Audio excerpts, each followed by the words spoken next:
Salut. Voilà une vidéo sur un sujet qui me touche personnellement. Je crois que je m'apprête à vous partager des réflexions autour desquelles je tourne depuis au moins 20 ans. On l'a abordé très rapidement dans le dernier grand format consacré à la place que l'on prend, et je me suis dit que ça valait le coup de développer un peu dans une vidéo à part. Je veux parler de la question de la susceptibilité. C'est quoi être susceptible? C'est une question qui me fascine pour une raison toute bête, je crois, c'est que j'ai entendu ça toute ma vie. Probablement depuis le primaire, mais en tout cas sans aucun doute depuis le collège, j'ai entendu des gens dire à d'autres des trucs comme «Oh, sois pas susceptible», «Oh là là, qu'est-ce que t'es susceptible?» Ce genre d'interaction va être le cœur de cette vidéo. On imagine Alice et Bob. Bob fait une remarque à Alice, peut-être au premier degré, peut-être pour plaisanter.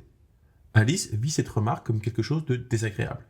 Elle l'exprime, que ce soit explicitement ou non, verbalement ou corporellement. Bob s'en rend compte et réagit en déclarant Alice susceptible. Si vous êtes comme moi, vous avez vécu et été témoin d'une interaction de cette forme toute votre vie. Je me souviens avoir trouvé cette réaction tellement violente parce qu'injuste, qu'elle m'obsédait. Je sentais qu'il y avait un truc qui n'allait pas dans cette affirmation. Et en grandissant, ça s'est confirmé. D'abord, parce que c'est quelque chose de fréquent. Je ne compte pas les fois où j'ai entendu ça. Et ça ne se limite évidemment pas aux interactions au collège. Cela est arrivé au lycée, pendant mes études, entre amis, au boulot. Je continue, pas si loin de 40 ans, d'être témoin de cette interaction. Il y a toujours quelqu'un pour trouver que la réaction de telle ou telle personne relève de la susceptibilité. Ensuite, je trouve ça intéressant parce qu'il me semble qu'il y avait un truc un peu facile dans cette déclaration.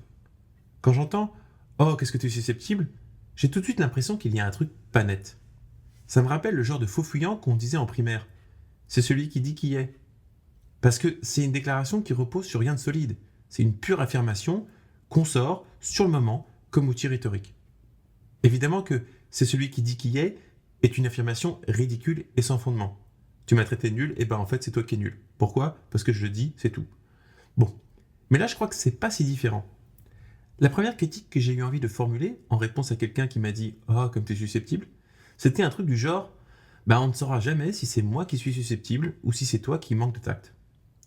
Et par là, on peut rapprocher le «Oh, comme t'es susceptible» du «c'est celui qui dit qui est». Parce qu'en fait, c'est comme une équivalence renvoyée à la figure de celui qui a commencé. Mais au moins, on peut faire l'hypothèse que les enfants n'y croient pas vraiment. On dit ça pour se sortir d'une situation désagréable où l'on se sent coincé. Mais on sait, au moment où on dit, que ce n'est pas solide, que c'est juste une pirouette.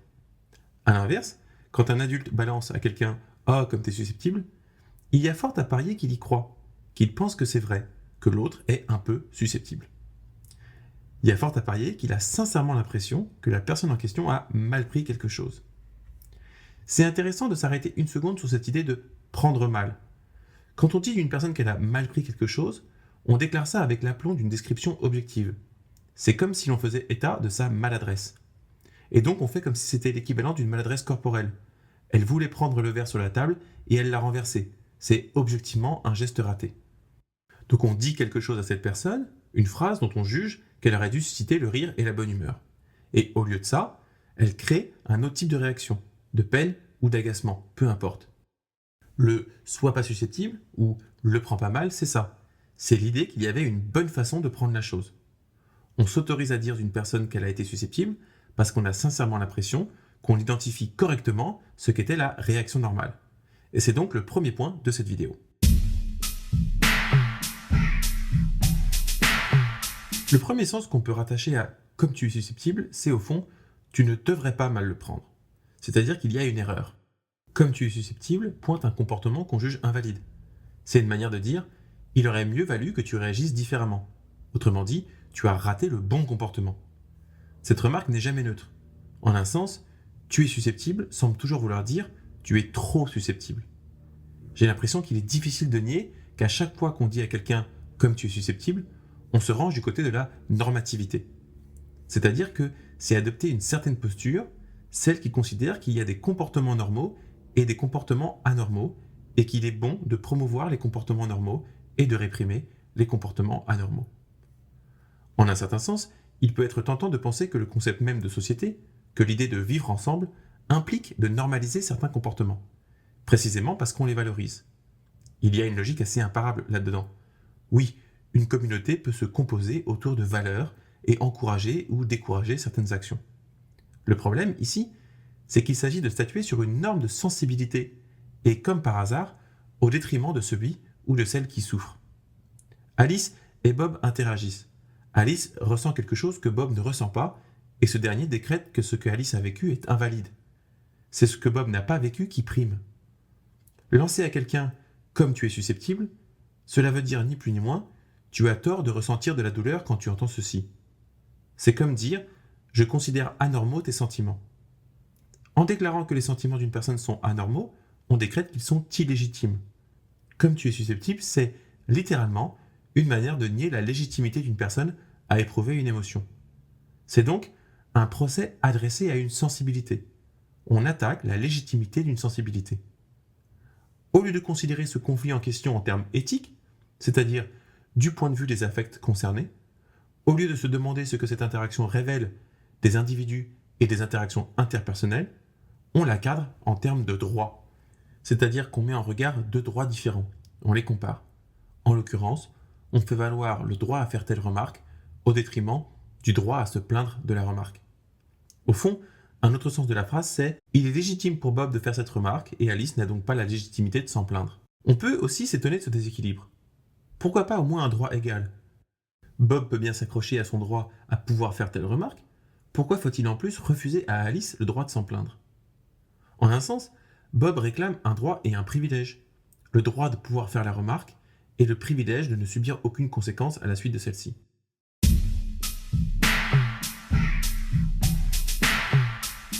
Pour en revenir à ce que l'on disait au début, comment trancher de manière assurée pour dire que c'est Alice qui est susceptible ou Bob qui a réellement été désagréable ?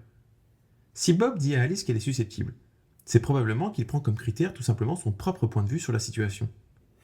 Dire à quelqu'un « tu ne devrais pas mal le prendre », c'est estimer que soi-même, à la place de l'autre, on ne l'aurait pas mal pris, et qu'on aurait eu raison de ne pas mal le prendre. Comme tu es susceptible, en ce sens, est l'affirmation d'une forme de supériorité.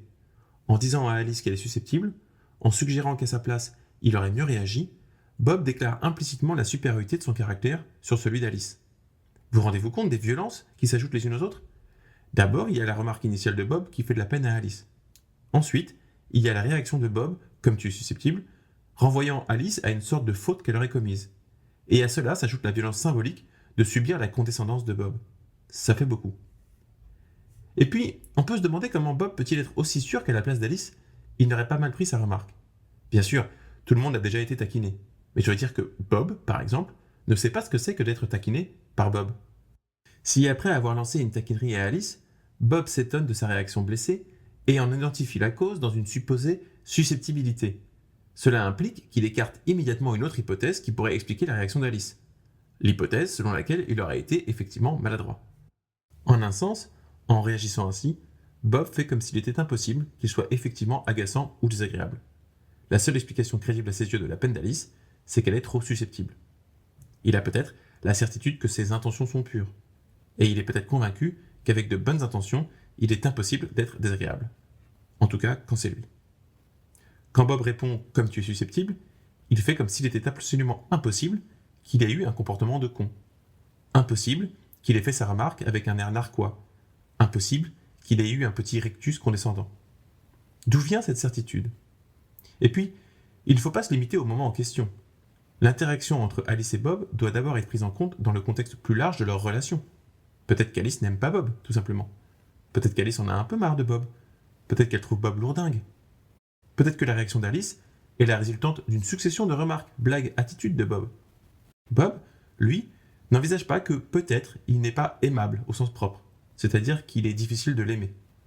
Et quand Alice finit par s'impatienter et exprimer sa lassitude devant les blagues de Bob, il répond « comme tu es susceptible ». Incapable de penser « peut-être qu'Alice ne m'aime pas, peut-être que je la saoule, peut-être que je suis relou en fait ». Bob s'accroche à l'idée qu'il n'est en rien responsable de la réaction d'Alice. Et il faut prendre le contexte encore plus large de la situation dans laquelle la blague a lieu. Peut-être que Bob est un collègue d'Alice et lui a fait une blague sur ses cheveux. Ils ne sont pas potes, c'est une relation de travail. Bob a peut-être envie d'être pote avec ses collègues, mais Alice a le droit de ne pas vouloir être familière et de maintenir une certaine distance. Ce n'est pas de la susceptibilité. On est légitime à refuser que notre lieu de travail soit un espace où les gens se permettent cette familiarité.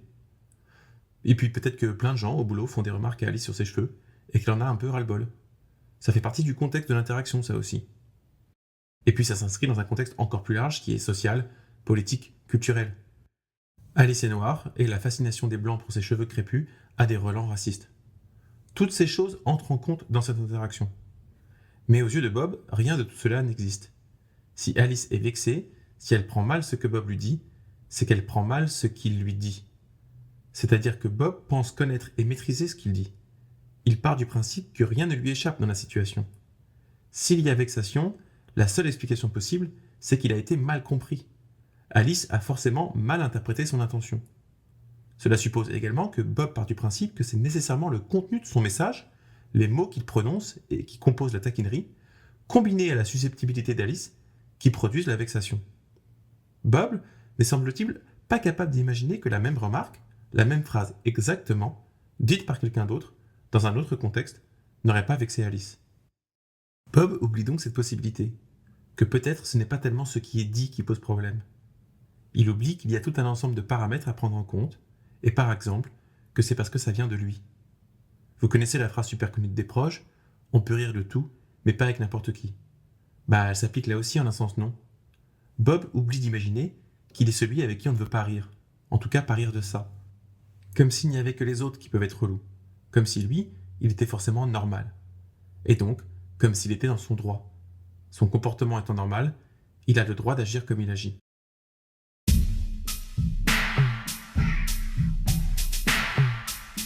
Dans sa tête, Bob n'est le connard de personne. Et donc quiconque réagit comme quelqu'un qui ne l'aime pas trop ne peut être que susceptible. Et sans aller nécessairement jusqu'à traiter Bob de connard. Tout le monde peut être un peu agaçant, un peu lourd, un peu insistant. Tout le monde peut être maladroit. Mais la différence se fait ensuite sur la manière dont on réagit aux effets de nos actions. Je peux imaginer qu'il est difficile pour Bob de se demander frontalement « Est-ce que je suis pas un peu un gros salopard ?» Mais peut-être qu'il n'est pas si difficile, voyant la manière dont réagit Alice, de se demander « Est-ce que je n'ai pas été un peu relou ?» Ne faut-il pas nier complètement cette hypothèse pour se sentir légitime à pointer du doigt la susceptibilité d'autrui?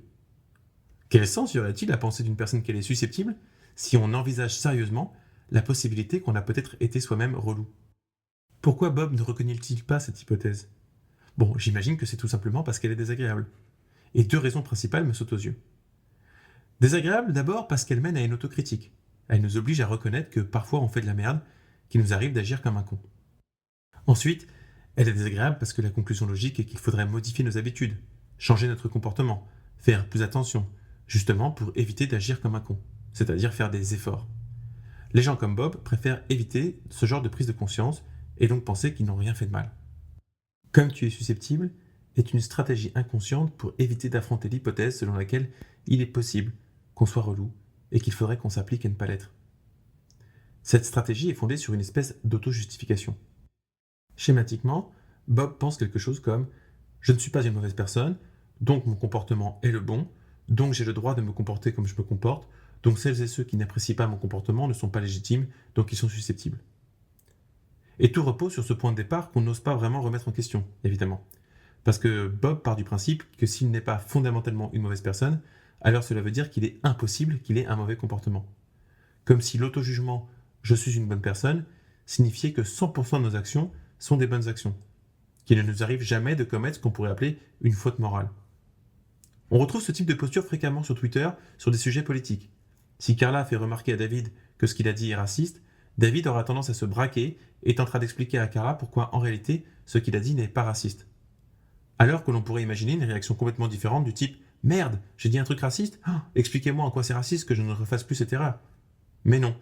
David y fait une petite introspection, observe qu'il n'est pas raciste et conclut donc qu'il ne peut pas avoir de comportement raciste. Parce que être raciste, pour David, c'est une affaire d'intériorité, c'est-à-dire une histoire de personnalité. Quand on est raciste, c'est forcément conscient et assumé. C'est une identité. On éprouve nécessairement une haine viscérale pour une catégorie de la population. Mais c'est oublier que le racisme ne commence pas avec la haine, mais avec la supériorité.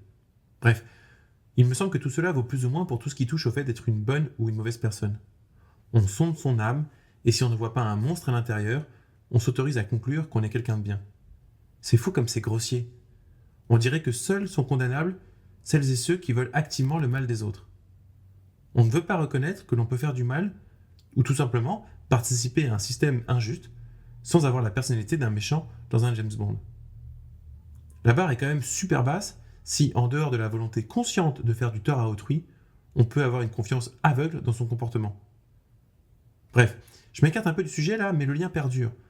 On déclare que l'autre est susceptible parce que si Bob partait du principe qu'Alice n'est pas susceptible, il serait contraint de reconnaître que son comportement à lui est toxique et donc il est lui-même potentiellement quelqu'un de toxique. Alors je crois que cette pensée-là est difficile à affronter pour beaucoup de monde.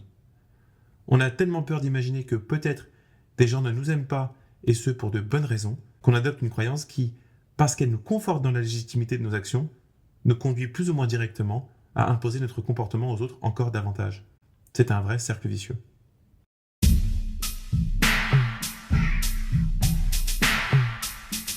Il faut l'admettre, c'est aussi une forme de lâcheté.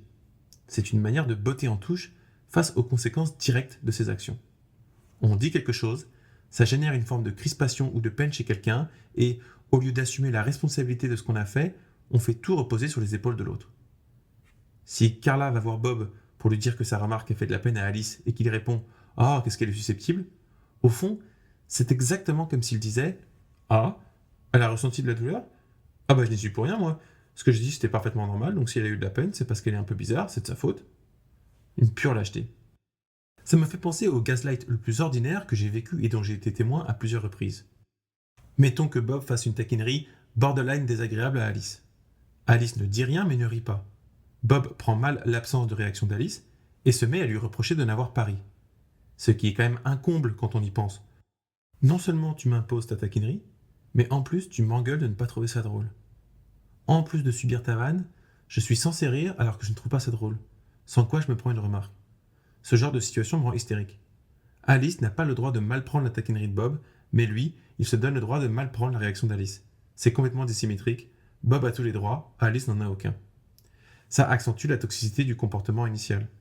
Non seulement c'est désagréable, mais en plus, celui ou celle qui s'en sent victime est culpabilisé.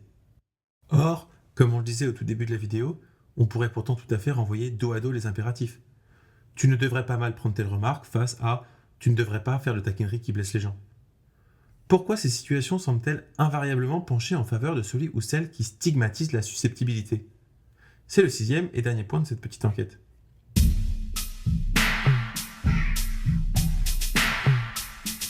On le disait, dire d'une personne qu'elle est susceptible, c'est se ranger du côté de la normativité. Et pas n'importe laquelle. Dire comme tu es susceptible à quelqu'un, c'est aussi en un sens estimer qu'il y a quelque chose en trop dans le comportement de l'autre. Au fond, c'est qu'on pense qu'il y a un excès de sensibilité. On ne dit pas à une personne qu'elle est susceptible si on trouve qu'elle réagit de manière léthargique, blasée, impassible. Ce qu'on pointe, ce que l'on désigne comme inapproprié, c'est le fait de prendre trop à cœur quelque chose. Je veux dire qu'à la fois on nous reproche de ressentir une émotion qui n'est pas la bonne, en quelque sorte, et en plus, cerise sur le gâteau, de la ressentir trop intensément. En l'occurrence, il s'agit d'un sentiment désagréable, d'une émotion un peu douloureuse. On considère que la personne ressent trop de douleur, sous-entendu, pour si peu de choses.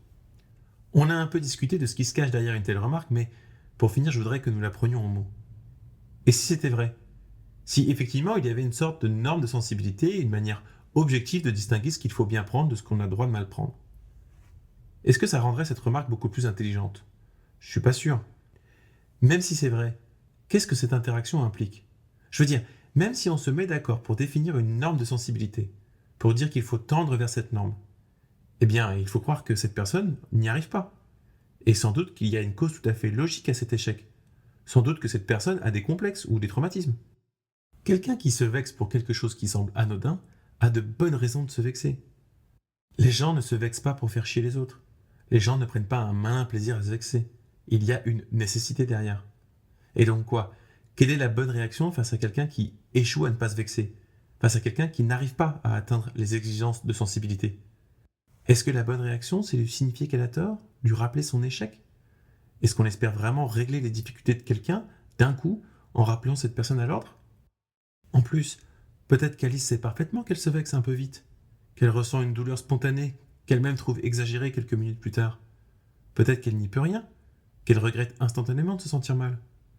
Qu'est-ce que ça apporte de lui dire qu'elle est susceptible ? Ça ne va pas la libérer subitement de sa vexation. Et que serait cette susceptibilité, sinon le signe d'une fragilité ? Alors tiens, cette personne est un peu fragile, je devrais lui rentrer dedans encore davantage. C'est quand même franchement pas malin. Et c'est surtout violent. Qu'est-ce que ça dit de notre rapport à l'idée de fragilité? On pourrait imaginer un monde dans lequel on respecte la fragilité. On pourrait penser que la fragilité est le symptôme d'une très grande sensibilité. On pourrait ajouter qu'une grande sensibilité est aussi un signe de richesse intérieure, que cela permet d'accéder à une certaine finesse dans le rapport à la vie. On pourrait voir la fragilité comme le coût à payer d'une vie particulièrement intense par ailleurs. On pourrait célébrer les personnes fragiles, considérant leur manière de vivre comme précieuse. Mais non, on va plutôt la tourner en dérision, on va plutôt s'en moquer, on préfère ne pas lui faire de place. Visiblement, on n'a pas envie de la voir.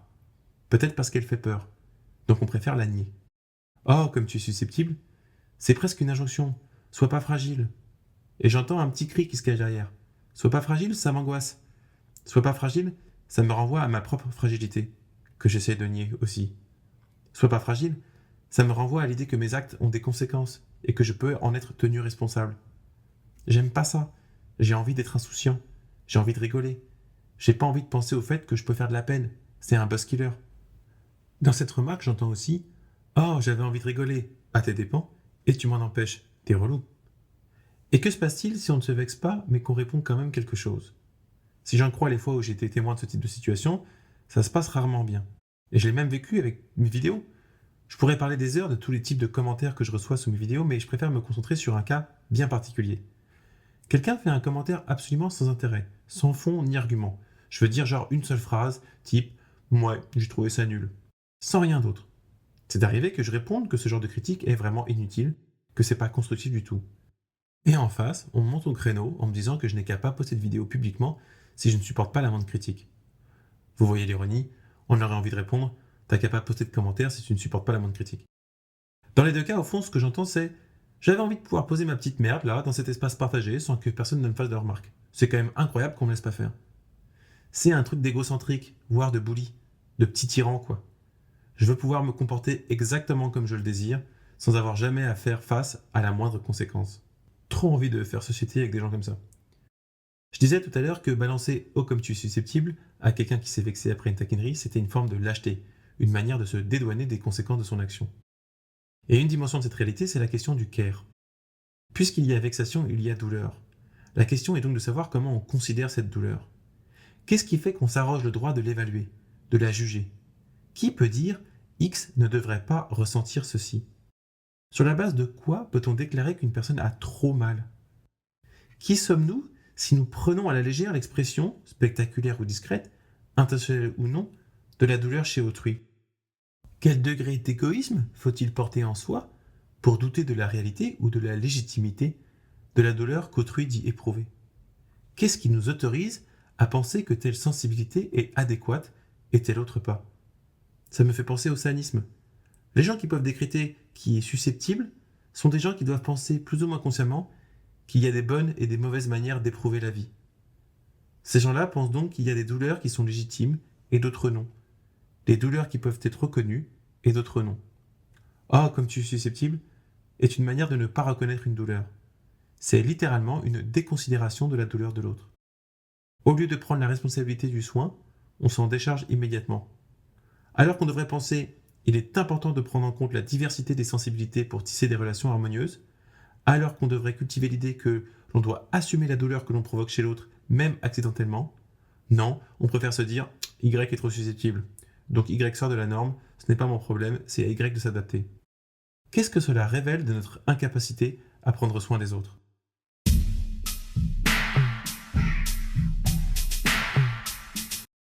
Ça ne devrait pas trop vous étonner si vous suivez cette chaîne, puisque c'est un peu le propre de son entité, mais je voudrais désormais rendre un peu plus explicite le sens politique de cette interaction interpersonnelle. Je vais commencer par une distinction binaire un peu schématique. Donc oui, je sais qu'il y a des exceptions, oui, je sais que ce que je vais dire est un peu réducteur et grossier, mais je le dis quand même parce que je crois que ça peut être un peu éclairant. En fait, je trouve qu'il est tentant de séparer le monde entre celles et ceux qui disent « qu'est-ce que tu es susceptible » et celles et ceux qui l'entendent, qui le subissent. Et je crois qu'on imagine spontanément le type de personnes que l'on met dans chaque camp. On peut sans prendre trop de risques faire le pari que ce sont les minorités qui entendent principalement ce type de remarques. Et qu'au contraire, ce sont les gens issus de la majorité dominante, celles et ceux qui bénéficient du système en place, qui ont un statut social bien établi qui n'y risquent rien à être désagréables. Ce sont eux qui s'autorisent ce type de comportement. Quoi qu'il en soit, le fait est que celles et ceux que l'on déclare susceptibles sont les personnes qui révèlent qu'une remarque leur a fait de la peine. Ce sont donc probablement des gens qui subissent d'autres choses par ailleurs, des traumatismes, des complexes, des dominations. De l'autre côté, celles et ceux qui osent dire à quelqu'un «qu'est-ce que tu es susceptible?» sont des personnes qui ne se remettent pas vraiment en question. On parle de gens qui ne considèrent même pas l'hypothèse selon laquelle leur blague n'était pas drôle. Ils lancent une vanne, ça ne fait pas rien d'intéresser, et le premier réflexe est de penser que la personne en question n'a pas d'humour, plutôt que d'imaginer que la blague est peut-être un peu nulle. Donc on parle de gens qui ont plutôt tendance à la dominer, des gens qui osent, qui prennent de la place spontanément, qui sont à l'aise avec le fait de donner leur avis, des gens qui se sentent toujours dans leur bon droit. La phrase « comme tu es susceptible » est donc un marqueur social et politique en ce sens-là. Elle révèle un rapport de pouvoir entre des dominants et des dominés. On peut remarquer par exemple que cette remarque, parce qu'elle est culpabilisante, met une forme de pression sur les individus. Le cas typique, c'est la petite blague misogyne, raciste ou homophobe qui crée un malaise. En ajoutant «Oh ça va, c'est une blague, t'as pas d'humour», on fait peser la responsabilité du malaise sur la victime de la blague. Le tout avec un véritable reproche censé pointer un vrai défaut «t'as pas d'humour». Ça rend l'ensemble encore plus désagréable. Aussi, ce qui risque de se passer, c'est que les personnes concernées par ces blagues vont finir par s'empêcher d'exprimer leur malaise. Elles vont finir par se taire, voire se forcer à rire, pour éviter ce type de situation désagréable. C'est donc une domination effective de leur sensibilité et de leur perspective. Et malheureusement, celle-ci s'éteigne petit à petit, par peur d'avoir à affronter une situation conflictuelle. C'est grave, vraiment, quand on y pense. Autre problème, sans doute arrive-t-il que celles et ceux qui entendent cette remarque finissent par y croire. Qu'ils et elles se disent quelque chose comme « c'est moi le problème, je suis risible ». En somme, qu'il est normal qu'on les traite de cette façon. Ça me rappelle la situation typique où une femme prend mal une remarque faite par un homme sur son physique et qui lui répond « c'est un compliment, ça devrait te faire plaisir ». Au lieu de comprendre que si ce qui était pensé comme un compliment ne fait pas plaisir à la personne concernée, c'est que la démarche est problématique, en un sens, on insiste et on fait passer le message suivant. C'est normal que j'apprécie ton corps, que je l'observe et que je le juge. Tu n'as pas à trouver ça désagréable. C'est la raison pour laquelle je voulais faire une vidéo sur cette remarque. Qu'est-ce que tu es susceptible est pour moi l'expression d'une dynamique politique perverse où une classe de la population impose sa domination sur une autre tout en essayant de faire passer ce rapport pour naturel, pour normal. Je te domine et tu n'as pas le droit de te plaindre parce que c'est le juste ordre des choses. Si tu souffres, c'est parce que tu es faible, ce n'est pas que je profite d'une situation inégale pour t'imposer mes désirs et ma perspective sur le monde. Je pense qu'il est déterminant de regarder l'interaction autour de la susceptibilité depuis son sens éthique et politique. Pourquoi Bob refuse-t-il de reconnaître la légitimité de la souffrance d'Alice? Pourquoi ce rejet de toute responsabilité? Ça me fait penser à cette histoire de wokisme. Ce que certains appellent wokisme, généralement pour désigner une menace, un danger politique, semble parfois se résoudre à cela. Je veux dire, à la prise en compte de la sensibilité d'autrui. C'est-à-dire, fondamentalement, que le refus du wokisme est aussi le refus d'une posture qui affirme le devoir d'écouter les personnes qui disent souffrir d'une situation. C'est le refus de prendre en compte la souffrance des autres. Le refus d'admettre la complexité du monde, la mécanique des déterminismes qui sont au fondement des injustices systémiques. Et plus largement, c'est le refus d'un impératif d'altruisme. Je crois que chez beaucoup d'anti-woke, comme chez beaucoup de Bob, il y a quelque part, tapis dans leur esprit, le sentiment suivant. Ma vie est déjà tellement compliquée, et vous êtes en train de me dire que je ne suis pas le plus à plaindre, que je fais partie de ceux qui ont de la chance, et qu'il faudrait que je prenne en compte des plus démunis, que j'alloue une partie de mon énergie, de ma disponibilité mentale et affective, à une lutte contre le système qui brutalise ces individus? Et puis quoi encore, j'ai pas que ça à faire. On peut parier que ceux qui pensent ainsi sont soit des individus qui ont intérêt à ce que le système en place perdure, parce que malgré les difficultés qu'ils rencontrent, celui-ci est quand même pour eux vecteur d'ascension sociale, soit des individus qui subissent aussi ce système, mais que l'on persuade de croire que le problème n'est pas le système lui-même, mais justement celles et ceux qui le subissent encore plus qu'eux, afin de perpétuer cette logique pyramidale et compétitive de domination. On persuade une partie des dominés que sa survie passera par la domination de celles et ceux qui sont encore plus dominés qu'eux, reconduisant la dynamique sociale majoritaire. Enfin, c'est le refus de la pluralité. La remarque « qu'est-ce que tu es susceptible » est, on l'a dit, un déni de légitimité. C'est refuser d'admettre qu'une autre manière de ressentir, de comprendre, de percevoir la situation est valide. Comme tu es susceptible implique que l'interaction n'a qu'un sens possible, celui que Bob a décidé de lui donner. Le sens que lui donne Alice est invalidé. Les mouvements pour la justice sociale tendent justement à se battre pour redonner de la légitimité au sens d'Alice. On entend dans le monde anglo-saxon l'expression speak your truth, et les réactionnaires sur place n'aiment pas ça, parce que ce serait du dangereux relativisme tous votiste, parce qu'il n'y a qu'une seule vérité surplombante pour toutes les affaires humaines. Vouloir réduire la question du bon et du mauvais, des valeurs en général, de la légitimité des différents comportements et de la justice à l'idéal d'une vérité unique, c'est pas simplement naïf et stupide, c'est aussi une forme d'autoritarisme. C'est dangereux. C'est pourquoi je crois que derrière une interaction aussi banale, il y a une toxicité très révélatrice des dynamiques politiques que nous subissons. Et plus particulièrement, celles qui tendent à nier la perspective des victimes, à les réduire au silence, quand ce n'est pas carrément les rendre responsables de leur sort ou les culpabiliser. Derrière chaque « qu'est-ce que tu es susceptible ?», il y a une petite pulsion tyrannique et potentiellement fasciste. Il y a la volonté ou le besoin d'affirmer sa sensibilité et donc sa perspective comme la seule valide. C'est une agression. C'est une énième manière de glorifier une certaine conception de la force que l'on assimile à l'insensibilité et de condamner une certaine idée de la faiblesse que l'on assimile au fait d'être sensible. Quelle tristesse. Je profite de cette vidéo pour m'adresser à celles et ceux qui m'ont témoigné plusieurs fois leur intérêt pour ma chaîne. J'imagine que vous vous reconnaîtrez, vous m'avez envoyé des messages pour me dire que mes vidéos vous aident. Je veux vous dire que je suis désolé d'avoir si peu produit ces derniers temps. L'année 2024 fut un peu fatigante, disons. Si j'en sors une aujourd'hui, c'est d'abord pour vous. C'est vos messages qui m'ont donné l'énergie de reprendre. Ce n'est pas une affaire de responsabilité morale. Ce n'est pas parce que vous m'avez dit que mes vidéos vous aident que je me prends pour une thérapeute. Je vous partage les idées qui m'aident moi. Si vous me dites qu'elles vous aident aussi, je me dis simplement que nous avons des sensibilités en commun, qu'on a les mêmes problèmes en un sens. Et rien que ça suffit à me donner de l'énergie. Parce que c'est tout ce que je vise, je crois. Que l'on se sente moins seul. Moins seul dans ce monde qui ne veut pas de nous. Que l'on s'épaule simplement, au moins par notre présence. Je dis nous, celles et ceux qui se sentent bizarres, pas à leur place, qui ont l'impression de parler une langue étrangère, celles et ceux qui se sentent menacés ou directement agressés par la culture dominante. Nos regards ont du sens, ne l'oublions pas. À bientôt.